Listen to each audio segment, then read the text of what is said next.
adanya markup pembangunan bus. Nah, menurut dari kacamata Pak Saidi itu terkait dengan kasus ini seperti apa? Saya pikir bukan hanya US, yang lain juga harus dilakukan yang sama. Kalau US sangat jelas kan ini harus dicari siapa yang pengambil keputusan kenaikan tersebut. Awalnya kan menyatakan 5,5 miliar dolar. Terus ujungnya naik 7,1 miliar dolar. Artinya 30% loh. Nah, semua orang yang terkait pengambilan kebijakan menaikkan itu harus diperiksa. Karena aturan menaikkan anggaran itu berarti kan ada yang mengambil keputusan. Dan kita tahu kan yang pejabat-pejabat yang ditugaskan atau mengambil tugas tentang US kan satu. Rini Sumarno, Suwandi suaminya ya. Kemudian yang ditugaskan terus adalah Luhut Binsar Panjaitan. Yang ketiga adalah di direktur. Nah, itu harus diperiksa semua. Siapa yang mengambil keputusan sehingga anggaran itu naik, sehingga bunganya harus tinggi.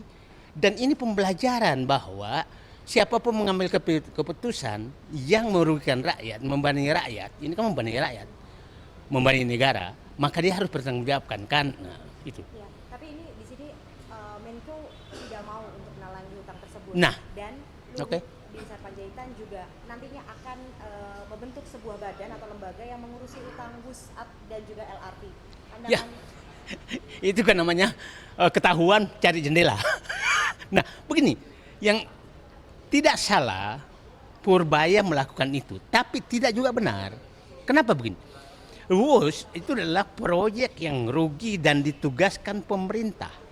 Nah, undang-undang BUMN menyatakan apabila pemerintah menugaskan suatu pekerjaan yang tidak layak kepada BUMN, maka seluruh biayanya ditanggung pemerintah. Itu undang-undang.